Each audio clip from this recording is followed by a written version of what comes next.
La interrupción, vamos a continuar con la transmisión aquí. Like it's going to be all about moving around once that chaos on as well, so we just get some high levels. But they try and gank up a Nakes in the jungle, in fact, almost impossible considering the rage possibility from him. Try and gank up Dendy in the middle lane, Light of Heaven's going to be just around the corner. You got a Vorse who's going to be doing nothing but farming on that bottom lane, and we all know what PL's capable of doing in the late portion of the game. Don't really want to relive that, but we do know what he's capable of doing. Bueno, y empezó el juego. That's actually some great early counterwarding here by Na'Vi. They took out the GU ward protecting middle lane, and that just sort of lets you know how the game's going to be. We're going to have lots of rotations out of this bottom lane from our two support heroes. And Light of Heaven is just going to jungle. They're giving up completely on this top lane. I'm kind of surprised that the CK's up on the top lane. Because for Juggernaut, this is a bit of a riskier lane. Maybe they're worried about the ganking coming in towards that mid lane. That could be it. But it does also mean now the game of Uni, there can't be any, there's no level of aggressiveness that they can add to this lane. Smash's initiation is one where he'll have to basically spin and then follow Dendy in. Maybe the disruption can help set up, but then...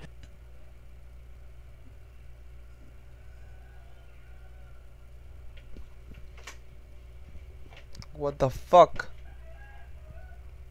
You've also got that option that's going to come with like Arsad to rotate in, and that's going to cause some issues for GU, where normally you use like Reality Rift to get a better position. Reality Rift and Wisp tether combo together, just because it's basically a free stun. It's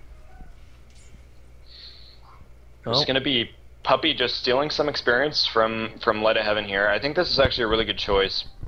Light of Heaven really only cares about money at this point, whereas Lina can really benefit from an early level 2 or 3. Just watching Puppey's build too. He took a while before he went for that secondary level. Kind of a bit of a surprise anyway, because you kind of want to put everything you got into Light Strike Array. But Bora, keeping close tabs on him. He's already starting to try and pull off the side, and Puppey trying to de-ward. Goes Invis, but there's still that fade time out there. Bora can't de-ward anything. In fact, Puppey might just wait for these illusions to disappear, and then there's another ward going down. There's just a lack of rune control for GU. Yeah, and that's both wards gone for GU, so they actually have no map vision whatsoever. Notice too how much pressure Vorse is applying towards this bottom lane. He's pushed down a very long way.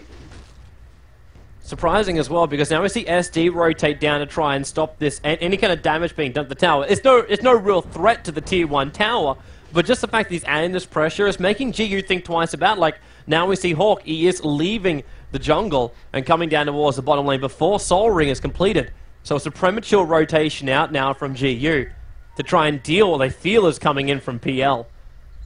And quite justifiably so. Havor sitting on 19 for nil right now, up against the CK, who's got a free lane as well, sitting at 14 for 2. Wisp has managed to pick up 6 for 2, and that's probably one of our bigger differences, where Nyx has picked up absolutely nothing. Another problem this is actually